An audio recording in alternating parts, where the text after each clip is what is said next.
We're a small management consultancy company in Eton Moor. Lizzie, do you want to introduce yourself? Yeah, hello everyone. It's really nice to see you all and some new faces.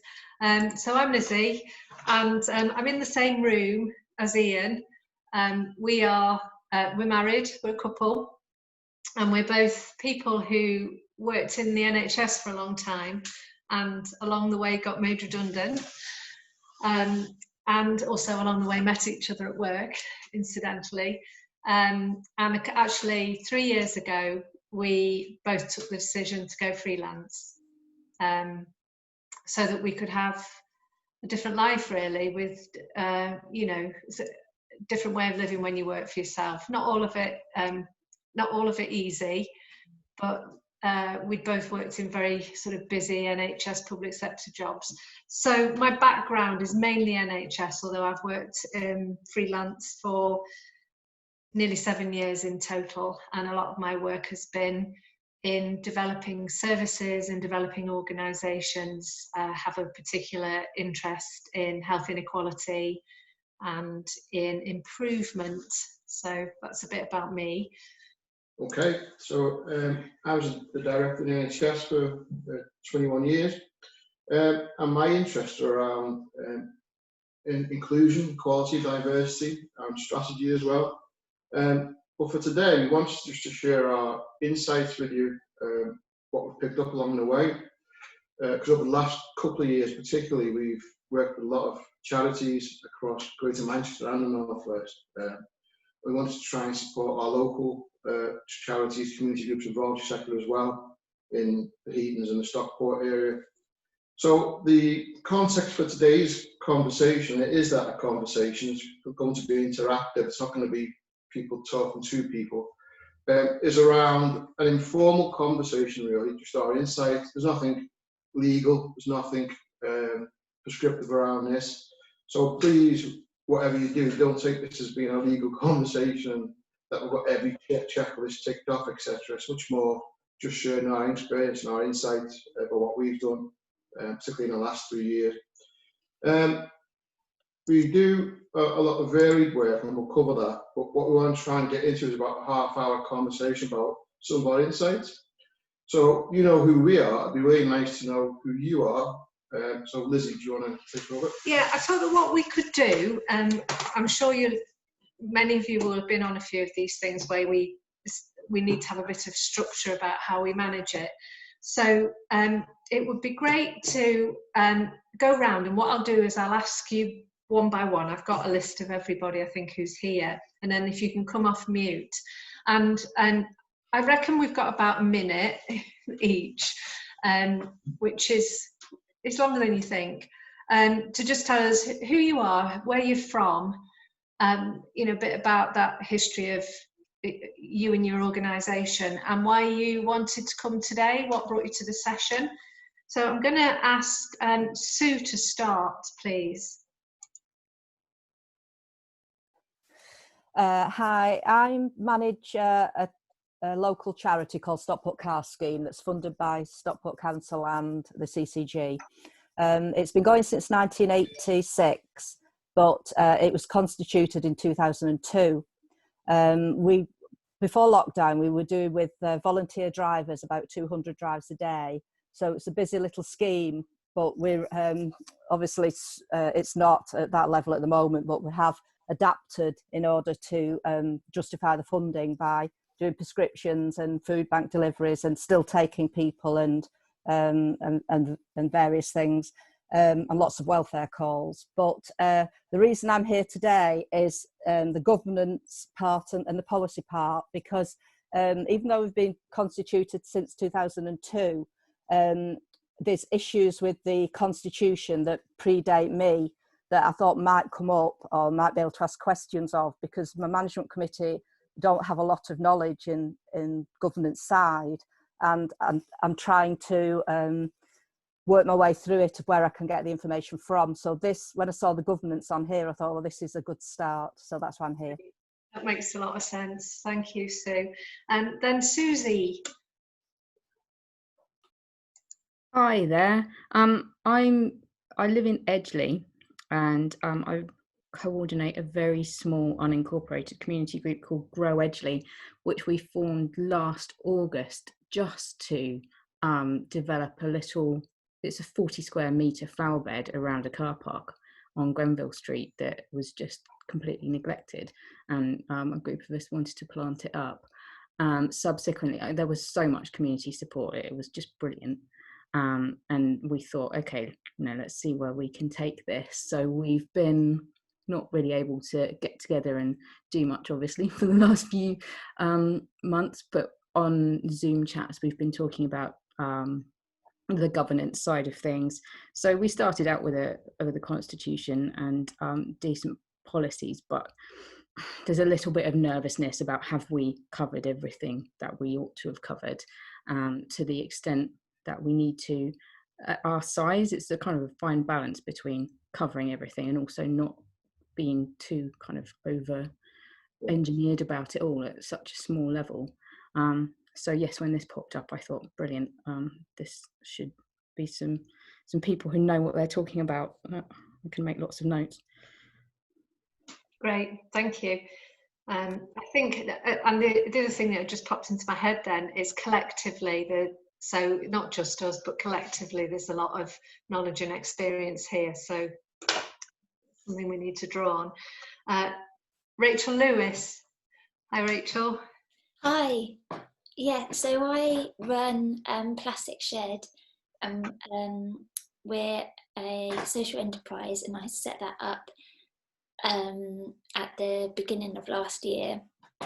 And so we run activities to get people together to turn plastic waste into new things that we can use locally. And we are, like I said, a social enterprise, but we've just put our paperwork in with the FCA, which I can't remember what that stands for now, but to become a community benefit society. And we've been trying to do that for a long time, and we're still kind of figuring out how we want to build our membership as a cooperative. But we know that it's something that will really help us in the way that we work and being for the benefit of the community. And we're also just starting a project with another social enterprise where we're kind of forming a partnership, although it's not official at all at the moment, where we're going to be running a community space in the Mersey shopping centre. So I'm also interested in learning a bit more about how we can get organised as a kind of partnership to make sure we're making decisions together and things like that. Thank you. Rachel Stevens. Hi, I'm Rachel. So I'm from the Cherry Tree Project in Romiley. Pre-COVID, we were a youth group that met up once a week with a heart to one day create something bigger. But when COVID came along, it just meant we had the structures in place to be able to help our community. So we kept ourselves busy with buying, shopping and providing food parcels. We also started an online cooking show that's gone bigger than we expected. So that's now support. It's 146 families we've got this week that will get their ingredients delivered to them. They'll get a meal provided, and we all cook together online. So we've always had this plan in place to one day get a premises, open a community cafe, which would be a youth cafe in the evenings. And it just seems at the time is now. The council are going to give us the premises probably from September. We're currently unincorporated, so we need to get a legal structure in place, and basically we need to create everything. So yeah, any support that we can get at the moment is massively beneficial. Wow, this is amazing. And I'll go. Thank you. I'll go next to Claire Worthington. Hi, Claire. Hiya, you all right? Yeah, good. I'm here today with my Space Stockport hat on. I tend to pop up in different places in slightly different contexts, but today I'm here as somebody who runs a small charity that supports families who've got children with ADHD. We originally became sort of constituted in, I think it was 2004. So we've been a registered children's charity for a long time, since before I was sort of anything really to do with running the group. So it's kind of rumbled on, and everyone's sort of like, yeah, it's fine. And if you ever mention anything else, we've just sort of assumed that whatever we did in 2004 is fine. I'm not entirely convinced. And also now that recently we've had sort of like a change, we've got somebody else that's the chair, and I just want to make sure that the things that we've got in place are right, and also that going forward we want to do more than we currently do. So to do different things, you need different funding. The governance, the policies and stuff would be different, because we tend to deal with people's parents. What we'd like to do going forward is talk and help young people with ADHD. At the moment, we don't, for example, have a child protection policy, because we don't actually see your kids, we see your mum. So we've got away with not really needing it. But if we did want to take that step, that's a different ball game. So we need to, I just want to make sure we're doing it right and that everything's how it should be. Makes a lot of sense. Thank you. And Helen. Hi, sorry, I don't have a camera, so my name's Helen Stewart. I work for Stockport TPA, so the Prevention Alliance, and I am service manager there, and I lead on place-based working.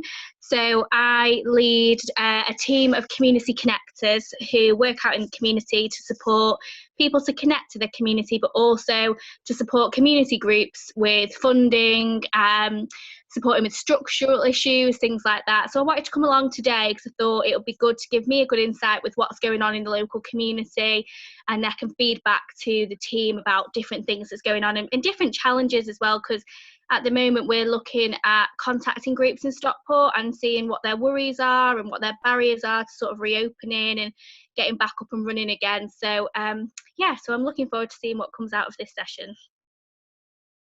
Thank you. Oh, so your team hold in their heads all of this magical knowledge about what's out there. Is that? yeah, kind of. Yeah, definitely. So we've been going. We're in our 5th year now. We know a lot about Stockport, but there's always things that we don't know, groups that we're not aware of. So it's always good to come along to these kind of things. Oh, great. Nice to meet you, Helen. Tina. Hi, Tina. Hello, everyone. I'm Tina from Forward. It's a new LGBT support service in Stockport. Registered community interest company on 6th of March this year. I've been sort of rethinking how I can run things from my house. I've set up a helpline. I'm running a couple of surveys at the moment. I have written, I've got 2 surveys. I've got a GDPR policy and a adult safeguarding policy, but I've yet to kind of get them reviewed and actually publish them on my website, which the lovely Claire Worthington has made for me. I just want to make sure that they're, fit for purpose, and they'll do what they should do, really. So that's why I'm here. I'm kind of, I'm really in my infancy as far as being in business is concerned, and just trying to kind of do things right from the get-go. Yeah, great. There's quite a few new blossoming businesses people today. That's great. That's really exciting for Stockport as well. So and that's a wonderful flag behind you. It's really nice. Progress Pride. Yeah. Gorgeous. Great. And last but not least, and do please correct me is it ABBA or ABBA? ABBA, yeah. I think you missed the very beginning, but we're just doing some brief introductions and a bit about why you came today. Okay. My name is ABBA Graham, and I work locally in Stockport. I've got a couple of organisations that I'm involved in, well, actually founded, and one of them is working with African and Caribbean young people and families, looking at aspirations, developing integration and so forth and so on. And then the other is much more rounded of a network looking at equality in practice, and that's looking at the protected characteristics of 2010. So there's some people on this forum that I'm already working with, and there's some that I'd like to work with also. So it's looking at marginalization, discrimination around race, disability, older people, younger people, and so forth and so on. And looking at how we can educate through training, and also how we can raise awareness through events and so forth and so on. So that's fine, but the reason why I'm here today is really the governance aspect of it, and how I could really be clear in my mind's eye, and for other people actually wanting to be part of, to know exactly what exactly Nexus does particularly, and also to be clear that, you know, in the governance aspect, that I've got the right tools, the right documents, and everything like that. So, so it's a learning for me.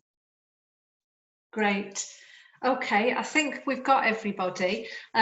So we've got some slides that form a bit of a structure for this. And what I thought we'd try out is that Ian's going to talk to most of them as we go through it. If something pops into your mind, a question or a comment, then bob that on the chat. And then I think that what we'll do is we'll try to pick up any short ones, but if there are themes coming through, then we can pick them up at the end and hopefully have some time to talk the things through properly that you know, quite a number of you have talked about being new, about if you're not new, wondering whether you've got what you need for now, and perhaps a little bit about how you do that work, perhaps with people who've been around a long time. And there's something for me about size and proportionality that we might want to pick up on. You know, what's the right thing to do for you? Yeah, if we can try to work through it that way, and we'll see how we get on. It's a bit of an experiment. Okay, thank you. So the slide there just gives you some detail about what we do as a management consultancy company, quite varied. I've took part in writing national inclusion strategies for the NHS over the last couple of years, and Lizzie's done a range of things around facilitation, working with groups, etc. Quite a varied background we've got, but that's enough about us. Let's get into the actual topic.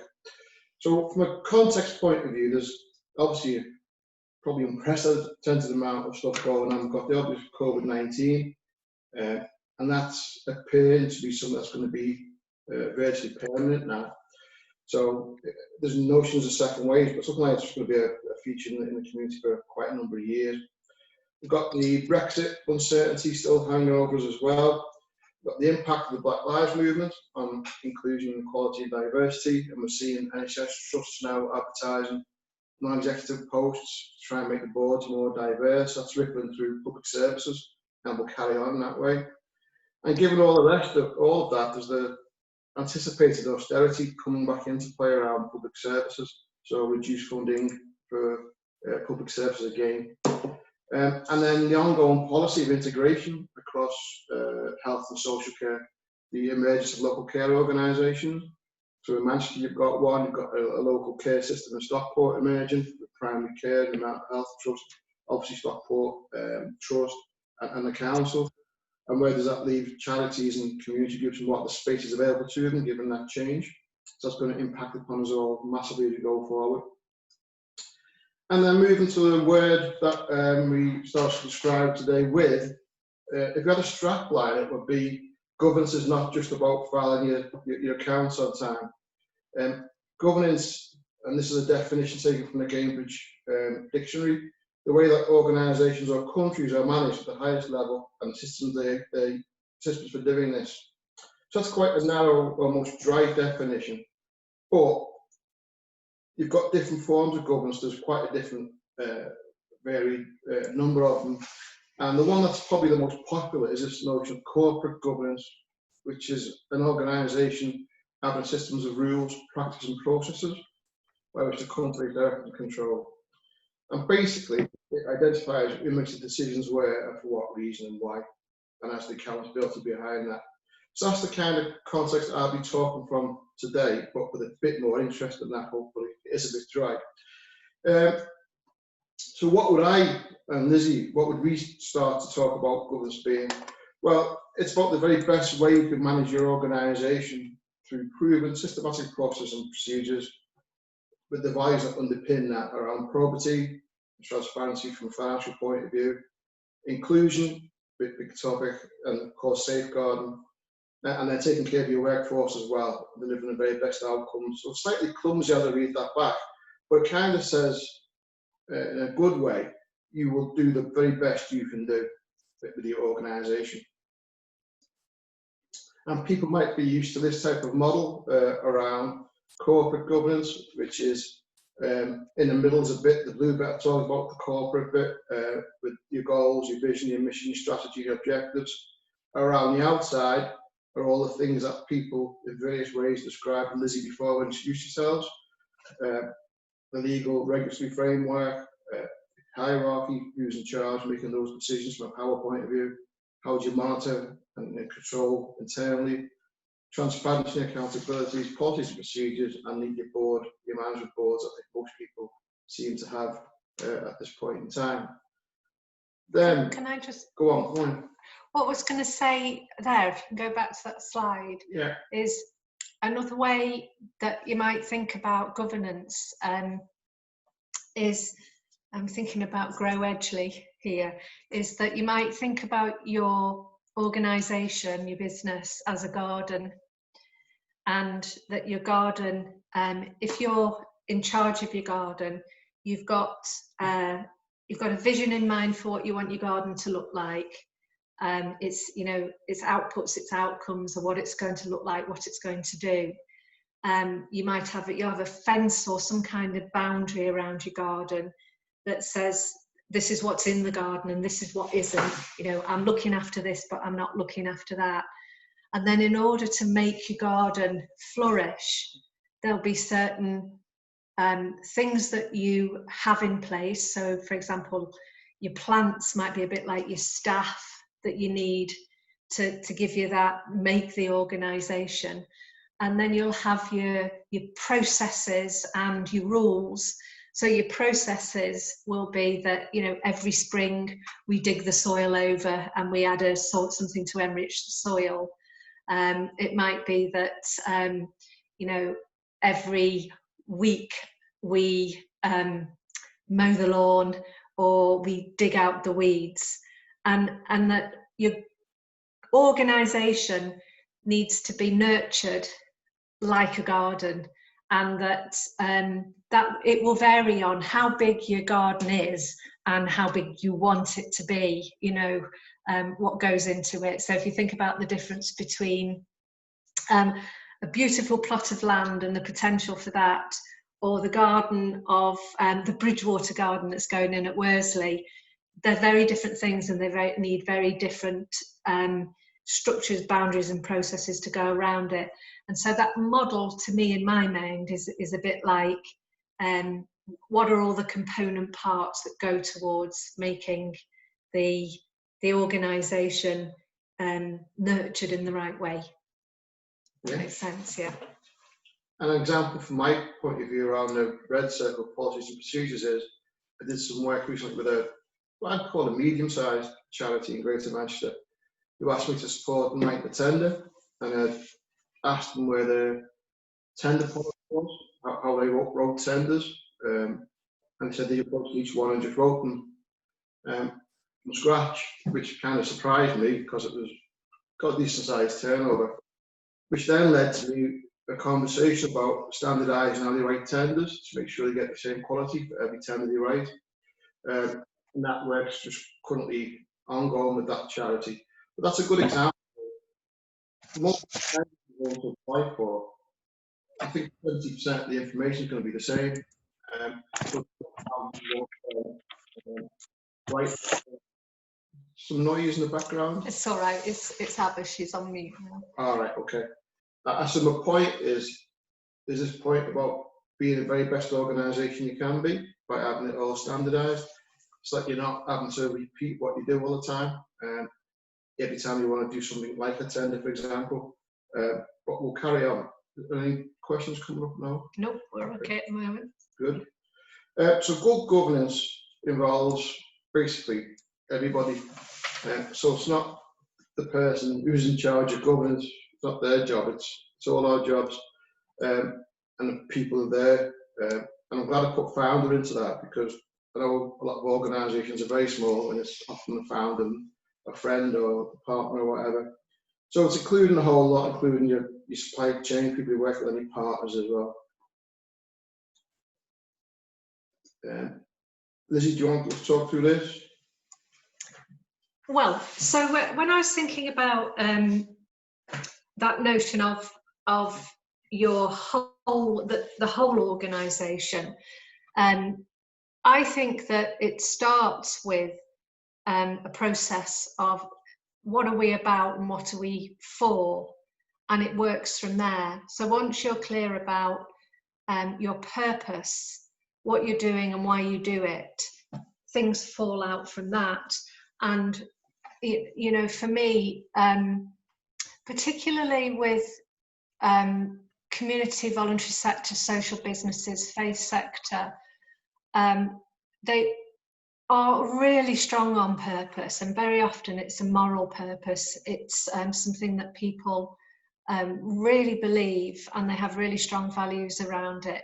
And being clear and knowing what that is and being able to describe that to other people, what you do and why you do it, has to be the starting point of building and developing your organisation. You know, how do you know it's needed? You know, and we put there, how do you know that what you do is needed? And how do you know that what you do is going to be for everyone? And that's about inclusion. You know, if it works for everyone, it works for anyone. Then thinking about how do you describe the value of what you do and how do you know it? And that's not about science. I think that's about just speaking from the heart about how do you know? Well, we know because of the difference it makes that we see it making. Then getting into, from those sort of more abstract things about describing the entity and the purpose, is, well, how do you actually do it? What does it look like? If somebody came in and looked at our organisation, what would we be doing that shows that we do our purpose? And then the next question is, do you do that well? And how do you know you do it well? So what tells you that you're doing the best possible job? And I think falling out of that then is what does it cost and why? And I think that once you've got that clear in your mind, that on a piece of paper, that narrative, then the questions about what governance you need to wrap around it start to fall out of it. Yeah. So for me, the starting point is making sure that you, and if you work with other people, those other people are like-minded about that. Are we on the same page? And you know, do we really talk the same language about what we're doing and why we're doing it and how we do it? Okay. So if we leave that slide on for a second, because my experience of certainly the voluntary sector, charity sector, is that if you can answer all those questions with certainty and have the evidence to back them up, then you're in a very good place. Very good place. In my last job in Hayward Milton Rochdale CCG over in Rochdale, we did something called the Social Investment Fund with the council. That was £1 million investment for 5 years, £1 million a year. So I read each year around 200 bids, and the grants were up to 5k, up to 25k, up to 100k for a partnership application. And I used to ask myself these questions when I read the bids, and about 10%, 12% of them got through because people were clear about some bits of this, better than others, but not about the whole. And as Lizzie says, once you answer these questions, the rest of your governance starts to fall into place there. So this kind of underpins you being a very good organisation that is aware of what it's doing, what the outcomes are for the people you're doing it for, and therefore you should be having some confidence with your funders going forward. Rachel is just saying, what do we mean when we say what does it cost?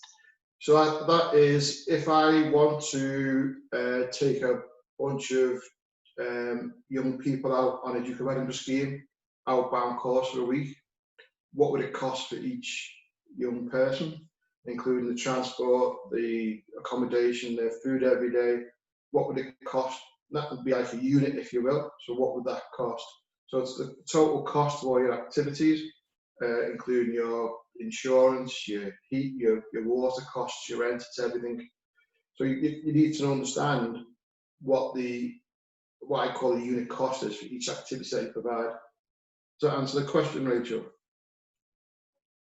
Yes, thank you very much. Yeah. Okay, good. Thank you. That's it. So moving on, if you wanted to have a list as a starter for 10, and again, it's not comprehensive, this list, it's what I would call would be a useful core to start with. And the things listed there go from your strategies to your operating procedures. So you've got your business development, growth, sustainability. That's how you're going to survive and grow. And key to that is why do you want to grow?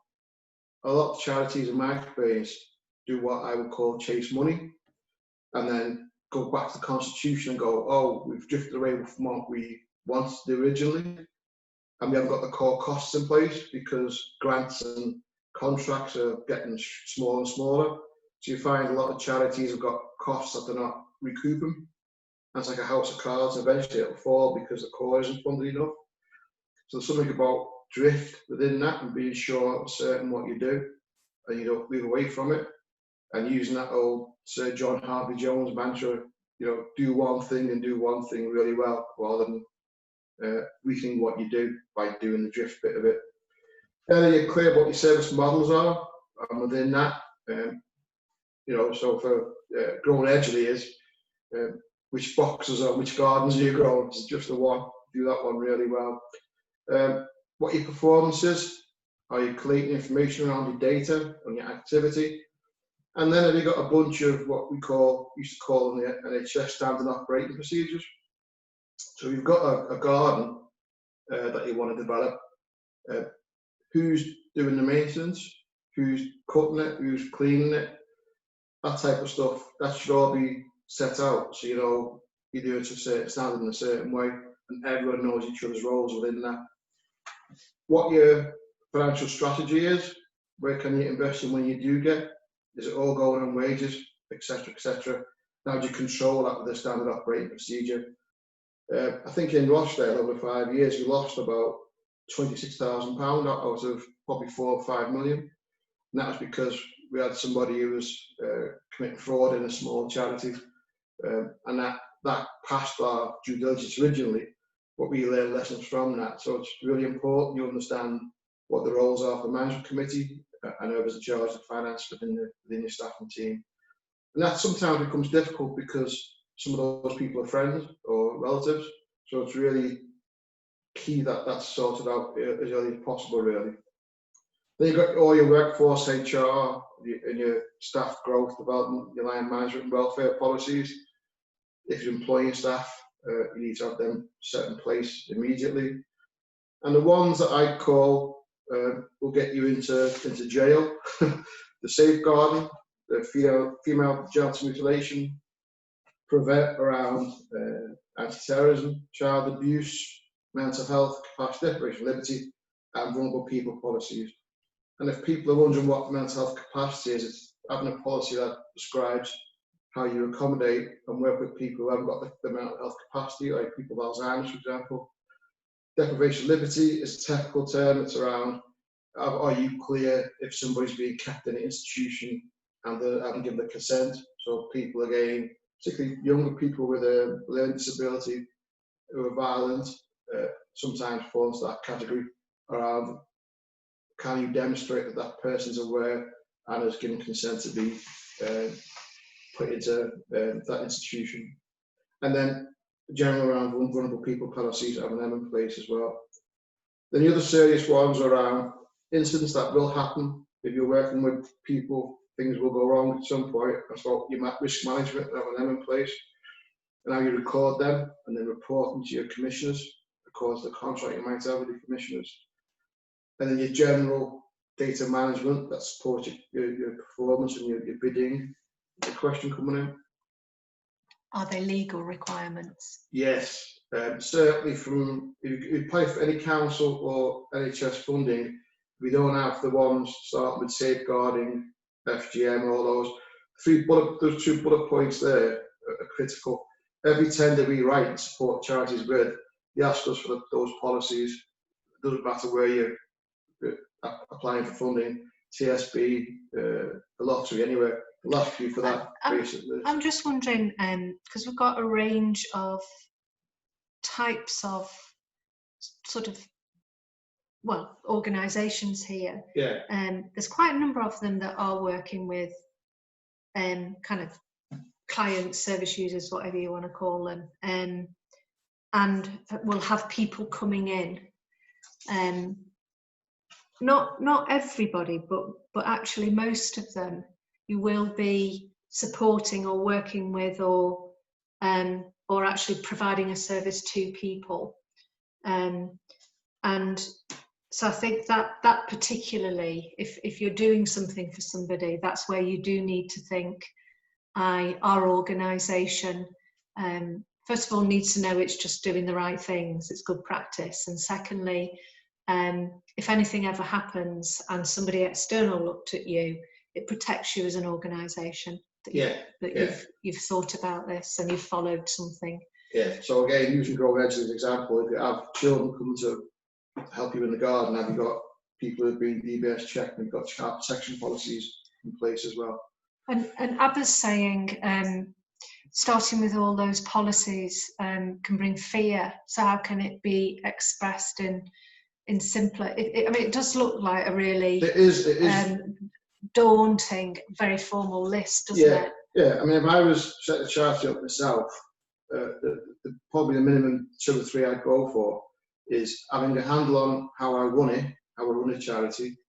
I'd have a proportionate list and amount of the policies around the safeguarding ones, the FGM ones. If you're not going to work in a scenario where you're never going to work with children, let's say you're working with men who are over 50 who are training enthusiasts, then that's a different context for it. So you have to be very clear about what your constituency is, who you're working with, and then tailor the policies around that. Does that make sense, Abba? So I think it can give a smaller list and a smaller approach to it. Yeah, it does, because sometimes all the policies just kind of make you feel like, oh God, and but we know it's needed. So you're right to express them, but it's just how can we just kind of simplify it in a way like you've just done, I suppose, Ian, to just make sure that sometimes it's not every single policy that's needed, but the right ones. Yeah. It's about cutting your cloth to what you need to do, I think, as well. And I guess some of these are for your bigger charities, so a marketing and comms strategy mightn't be appropriate for everybody either, and certainly state and buildings management stuff, but for your larger charities that have got buildings, it is a big issue. Other questions coming, I think? Yes, great point. Another key is how to ensure they're all understood and practiced through the group. You're absolutely right, it's not the piece of paper, is it? Well, it's brilliant that, because the next slide actually says the light green one, the second one down, are all the policies culturally embedded, because quite often I come across a lot of charities. I've got, you know, I work with some amazing charities that do this really well, but some that have got policies in a folder on the shelf that are quite dusty, and they haven't used them for years. And it's about how you then put your processes in place to make sure that people use them all the time. So, for example, if you're taking a group of children on a field trip, and you've got a policy about how you manage outward bound type activities, are all the staff aware, trained, and using it in case something happens? So, and for me, that's you know, that I think what I've seen as well, and I know why this happens, is you write in a bid, it says, have you got this policy? You do a Google search, you find one, you make it, you get your own, and you know that that's not the end of it, because the real key is, you know, these policies are designed to be supportive for your staff and supportive for your organisation. So what do you then need to do with people to go through them and help people see what's it going to look like when we're doing it, and what do we need? And that's why this takes time, and the organisation has to make time to work with people on it. Yeah. So the last slide really summarises what I would suggest and recommend to be a useful approach to this type of stuff. Governance isn't a dry bone. It's about the money and the getting things right in minutes. It's much more. It's about how you run an organisation really well and be able to demonstrate that every time you need to. Are there any more questions coming up? Because I've got a couple up from the start that I think people asked. Not at the moment. I was just going to say, because I do think that list on the previous page can look really pretty scary. And one thing that I would say is trust your gut. So if you're looking at that list and you're thinking, I don't think that applies, put it to one side for now. But if there's something that says to you, do you know what, I think maybe we need that, or I'm pretty sure we need to do some work on that, then I suppose what you're doing is making a judgment about risk here. And so the first thing I would do is make a judgment about, do we think we've got any gaps? Find somebody else to talk it through with. You know, are people, all right, am I hearing a lot from people that are not sure how we do this thing? Because if they're telling you that, that would be a great opportunity to say, well, let's sit down and write down what we think it is. Because that's what a policy is, what a procedure is, writing down what everybody thinks it is and getting some agreement to it. So start with your obvious gaps where you think we probably need a policy, or we probably need a procedure to help people do it the same way. Then think about, well, what's this bundle of work I've got to do now, and how shall we make sure that it's not just on a piece of paper, but it's something that we all get it, we know why we're doing it, and we know how to work it.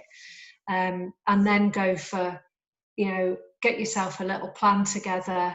And the other thing is, I guess, like with the garden, if you're going to do something with the soil once a year in spring, is remember that you'll need to come back to everything in a cycle to keep it fresh and up to date. Because, well, there's nothing like what's happened in the last few months to tell you that you might need to look again at some of your policies because the world looks different. Or for some of you, you've adapted incredibly, but you might need to look again in the context of what you're doing now and what's changed. So yeah, I kind of start with a judgment and a risk assessment and try and talk it through with somebody, and think about, you know, I'm a big believer we're all very bright people here. We can test and learn our way through these things. That's what work is, isn't it? We're all making it up and learning. Claire, yes, so for small organisations, especially if you're run by volunteers, time is an issue. Yeah, so again, identify what the critical ones are, and just focus on them to start with. someone's doing it wrong. Yeah. Well, that's the test and learning thing, because a lot of the time, because your organisations are new, by the very definition, there's no written down way of doing it. So what I would do is to identify those areas where you think you've got a policy gap, and then start to develop it with your people you're working with, and with your team around you. You've got people who are working with you. Then I would start to think about making sure it's understood and written up and agreed by your management board. But start small and grow and develop as you can, according to what time you've got to do it, because it can be daunting. I understand that. There was a question around constitution, and that is a fraught one, because there's very many different definitions of what a constitution can be. I've seen half-page constitutions to 200-page constitutions in my time. So to answer that question, I'd probably need to see it. It depends on two things. One, when it was written and how it was written, and does it cover voting rights and the board, the management board, and everything else. I think, was that Susie who raised that question? Or was it Sue? Sue, sorry. Yeah, it was me who raised the question. Our constitution, we want to change, but I've tried to change it and thought I had with the Charities Commission, but it's now transpired that it's not been changed correctly, so it's had to go back. So I don't know where to turn, basically. So have the Charity Commission offered you any support? Not really. They've Right. said to, well, not really, no. So it depends how technical it is, because it could actually be a job for a solicitor, even, to be honest with you. And you don't want to hear that, but it gets very technical. So it depends how big it is and how complex it is. Right. So that's what your advice is, to go pay somebody to help us to change it. Yeah, because you want to make sure it's right, and B, you're not doing anything wrong from a legal point of view in it.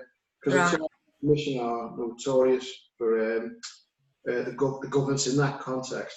So I'd pay somebody 100, 125, 150 quid, a couple of hours for a good solicitor, that's all. Right. I'm wondering as well, is there anybody on the call, or perhaps Simone, is there anyone you know that you could connect Sue with who might have been in the same boat? Yeah, good idea. There must be someone locally. Yeah, well, I've just seen Abba's comment as well. Again, in terms of Sector 3 developing to support organisations, it's kind of this stuff to take back, isn't it? What do we need to introduce? I mean, again, it would be general support, so you can bring someone in to run a workshop, but individuals have very specific needs, don't they? So it's getting that balance right between here's an overview and here's a workshop and here's individual advice. Yeah. Yeah, definitely. Yeah. And there's another question around, I think, 2 organisations joining, merging around developing a new partnership. Who did that come from? It was Rachel. Rachel. Yeah, that was me, yeah. So what I've seen in the past is agreements that we had as CCG with up to 8, 10, 12 organisations, where people call it a partnership agreement, and you specify what each party's role is in the commission. So we'll be sitting down and saying, organisation A will do A, B, C, D in this way, it will cost this amount of money, and then the organisation will do a reflective thing, and that will jointly meet the need of what you're being commissioned to do. And you get both management boards or committees to sign up to it as almost as a contract together, and that's laid down then, and you both work to that. And within that, you'd have how you manage it, how you meet each month, what amount you do each month and each year, how you monitor together and work together going forward. And it's called integrated governance frameworks, but I'd call it partnership agreement, really. What was in your mind, Rachel? Yeah, I think that's it. It was like how we kind of work together, I suppose looking back at that, this kind of circle diagram you had of just putting everything in place to make sure that we're able to work in a way where we can, with our shared values and things like that, and getting all of that stuff, because obviously we as individual organisations we've got a lot of that in place, but just having something that doesn't mean we have to redo it all because we've got a lot of it already, but just bringing it together. And one of the things that, in my experience, if you can get together with them early on and find a way to get out on the table what's in everybody's minds about how they think this will work. It's a real time to talk about values and purpose and honesty, and to try to find a way to facilitate a conversation where people will be holding things in their minds and seeing things a certain way. And what you might find is that trips you up in the future because you weren't on the same page. So the more you can talk about what matters to us, why we think we're in this, how we think it's going to work, the better, because it will start to expose any of the differences where you need to talk it through more. And doing that earlier is, or maybe even agreeing some values that we do this work by, will support you, that you can come back to them and say, I thought we said we talked about transparency. I thought we said we talked about sharing the load. Some of this is about what's on paper, but a lot of this is about how we are with each other.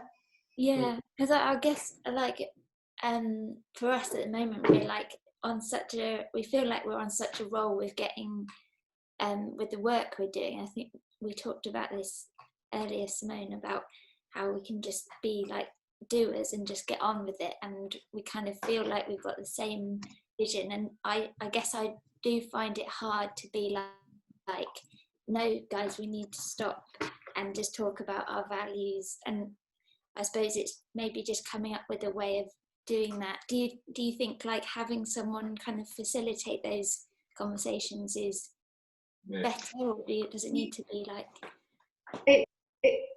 I was just going to say, I know Ian wants to come. I was going to say, yes, it's helpful if you can find someone who can help with that. And there are also some really nice tools around that you can use to help you with this. So we can send the link out afterwards, but I use something called the Liberating Structures, and there's an app for them, and they're great for groups where they can help you do different tasks in a way that everybody participates equally, and it kind of takes the pressure off the conversation because you're doing it through a fun process. Actually, they're really great.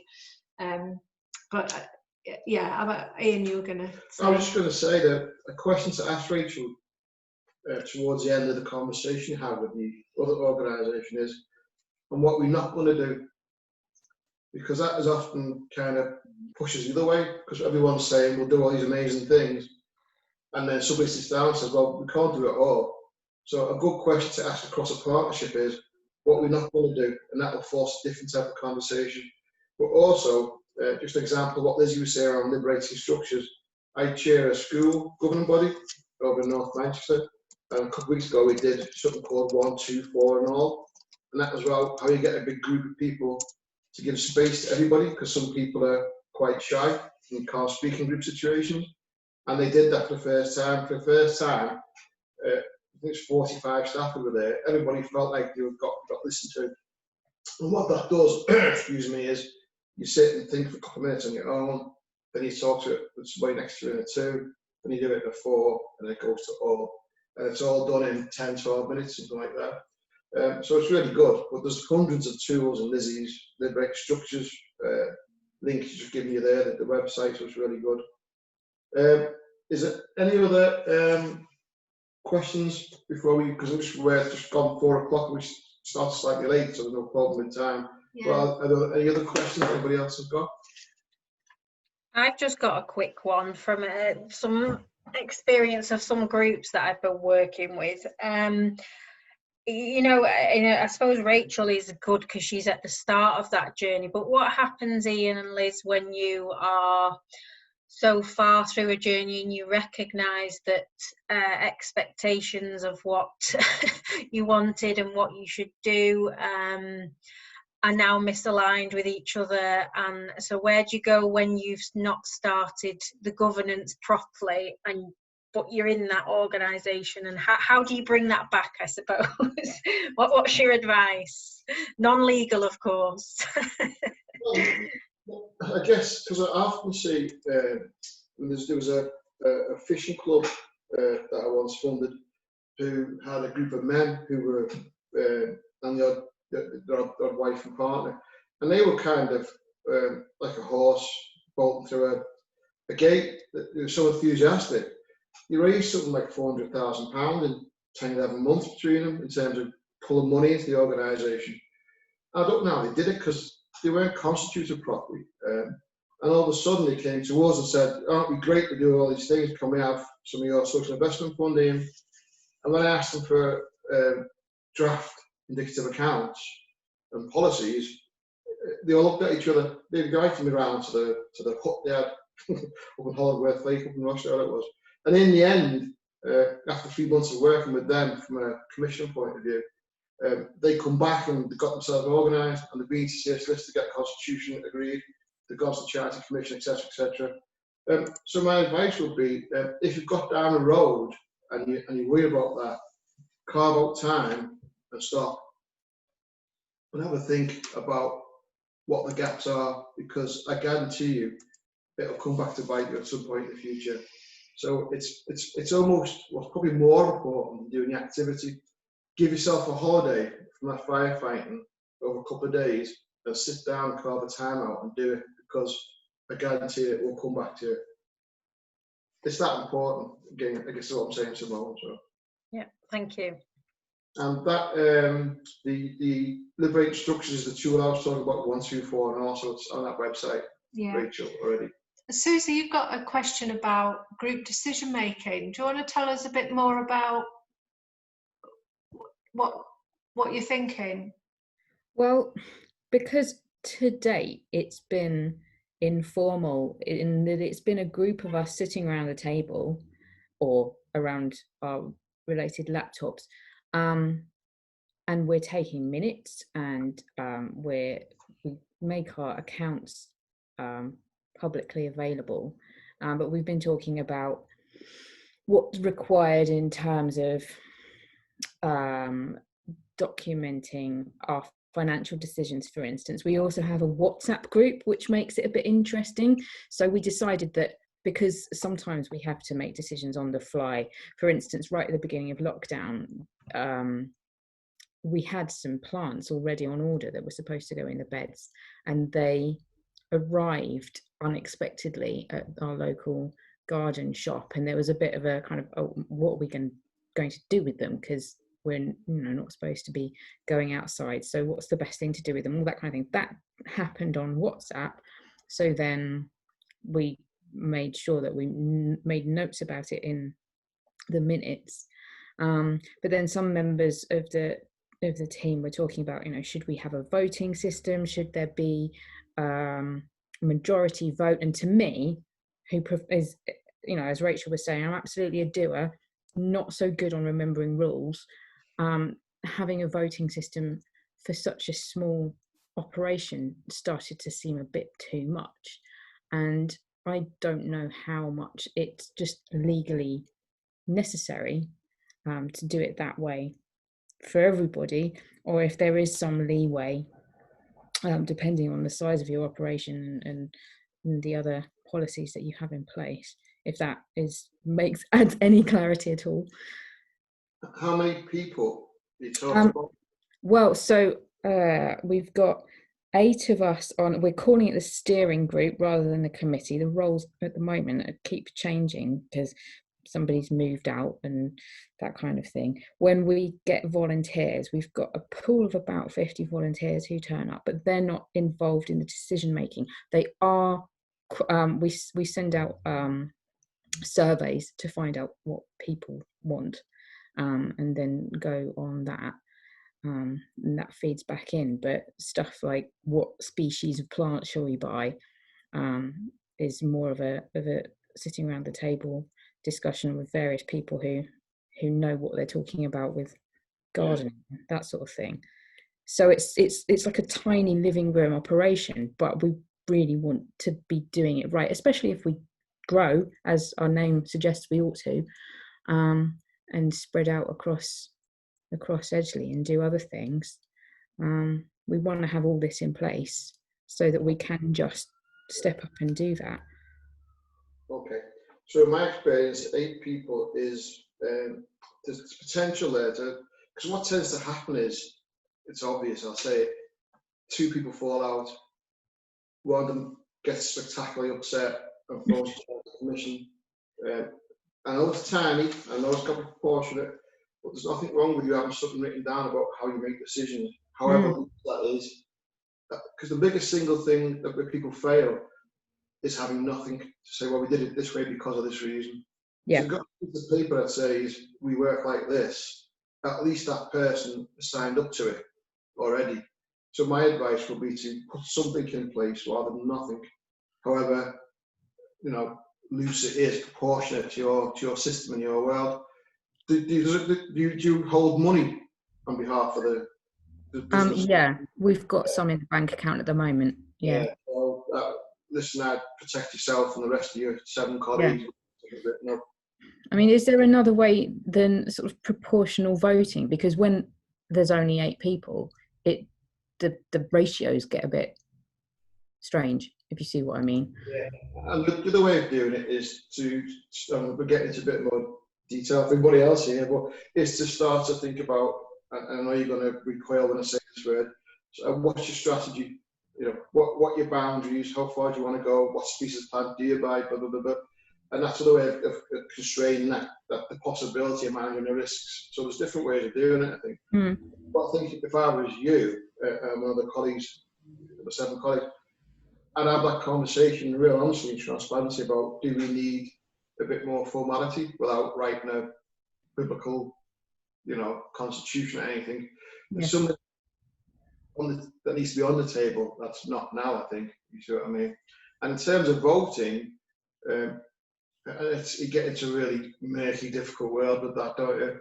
My own view would be, because whilst your group's more than 2, it's not huge, and I guess there's personalities that gravitate towards each other naturally. Do you know what I mean? So you can have a normal, you know, 5 beats 3, whatever. You're going to have a situation where it's going to be fraught with difficulty, isn't it? So it's difficult. My advice would be to have something that describes how you make decisions, and something around the money in particular. And obviously the vote is going to be difficult. And that's really how much do you work together and trust each other, or almost kind of thing. Well, I mean, we're all neighbours, so we're sort of getting to know one another. But you know, when it comes to money, especially, you just want to be completely transparent, because it's not our money, is it? It's the council's money or whatever. So. And is it that people have different opinions? So you've potentially got 8 different opinions in the room about what we should do with this? Well, at the moment, it's mostly everybody's really excited and wants to do lots of different things. We had an incident really early on where a lady got involved and very much tried to take over, and then kind of went off in a huff, and we all felt really awful about it. And we thought it would be great to have policies in place to make sure that she was going off and doing things in the group's name without talking to the rest of us. So it was suddenly we're getting into real specifics here. Sorry, everyone else. But it just right off the bat became evident that we need to make some things formal, and it's not because we have differences of opinion in the group that is remaining. It's just there's such an enormous opportunity given the support we've had so far, that we're like picking from 20 different possible things we might do, and we need to narrow it down. And we all want to make sure we get on and that we don't upset anybody, because we all live really close to one another, and why would you want to do that? Because it's not very productive. And I guess, you know, sorry, Lizzie, Claire just asked a question, I think.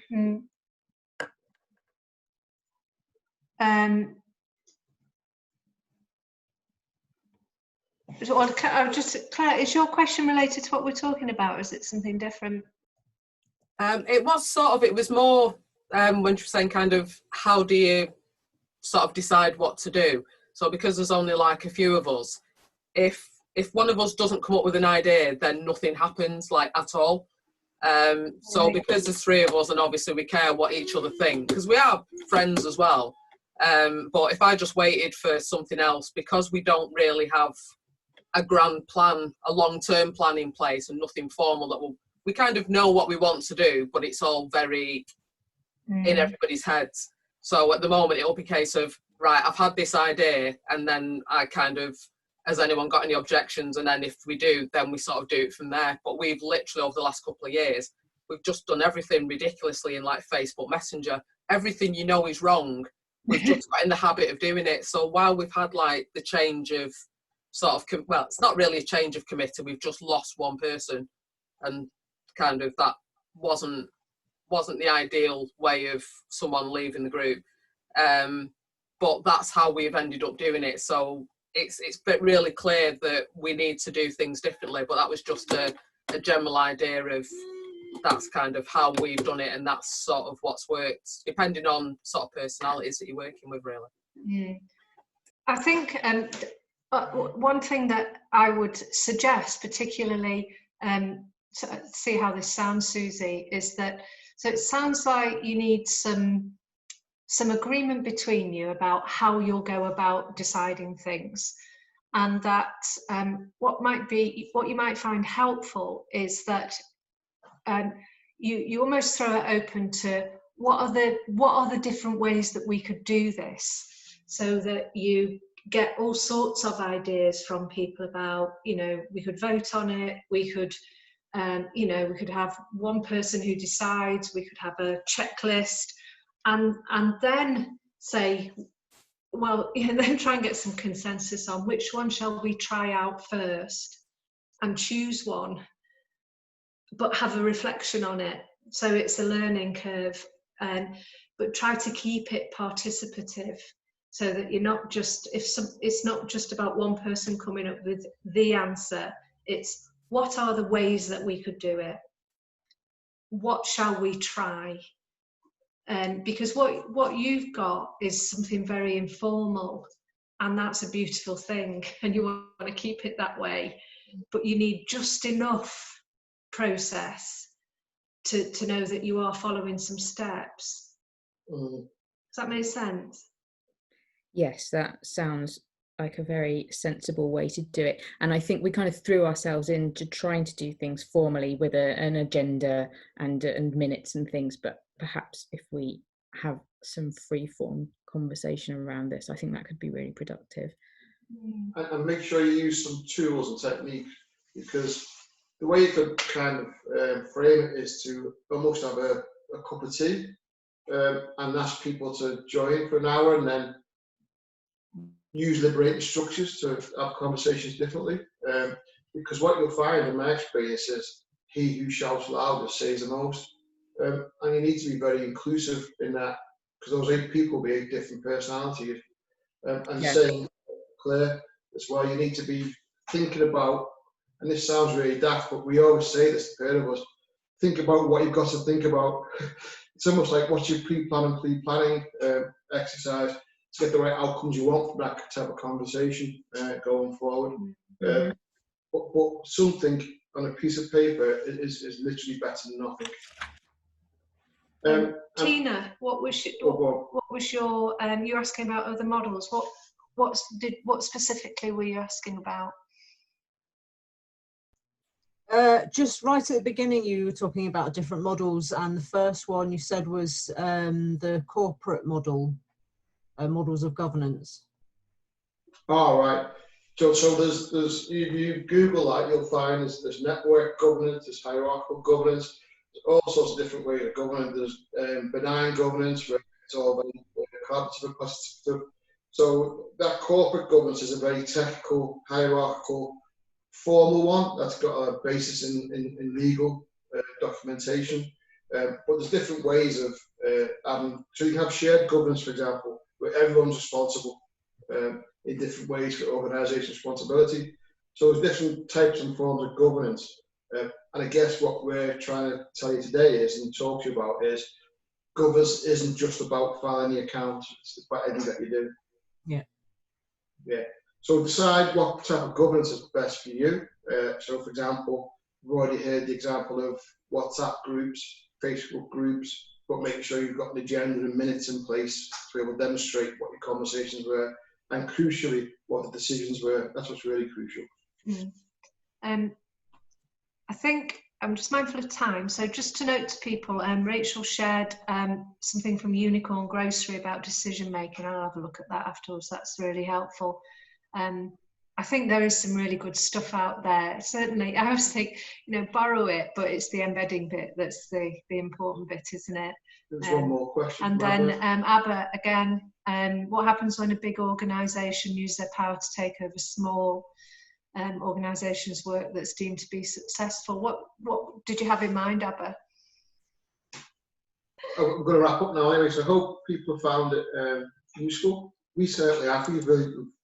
One thing we've learned, certainly I've learned, is the scope and the diversity we've got on our doorstep around Stockport's volunteer sector. It's really good.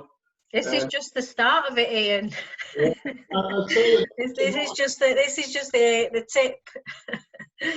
Yeah, I'd be interested in having a think about how we do this in a regular way, whether it's quarterly or whatever, and all the way around. So having people say, "I've got these issues. What can we, because this isn't legal advice. This is just like me saying and Lizzie saying from our experience and our insights. This is what we think. We need to think about how we do this more in future to give people some more support. But it's about how we do that, I guess. So thank you. I've really enjoyed it. It's been excellent. Simone, Lizzie, do you want to? Oh, I was just going to say, Simone, if people are happy to share the contact details, then they can also connect with each other, because I think having somebody to lean on and to get their experience of this. There's so much in the group. And I suppose that's a bit of a plug for me about the drop-in. So Wednesdays from 12 till 2 we're doing a Zoom drop-in, and we've had about 6 people on today, and I think it's been a lot of that, sharing concerns, figuring out how one group works, and then the good practice from that, what not to do, as you said before. So that offer at the moment is very much on the table at Wednesdays. So again, if you have a look at the website, you'll see the things that are coming up, so you don't miss anything. I've put the website details in the chat. But yeah, we can carry on the conversation about how to get Twello more involved in future things too. That'd be brilliant. And thanks so much for your time, because I know you've given up, well, more than an hour as it turns out. But yeah, really useful. Thank you. That was a pleasure. It was lovely meeting everyone.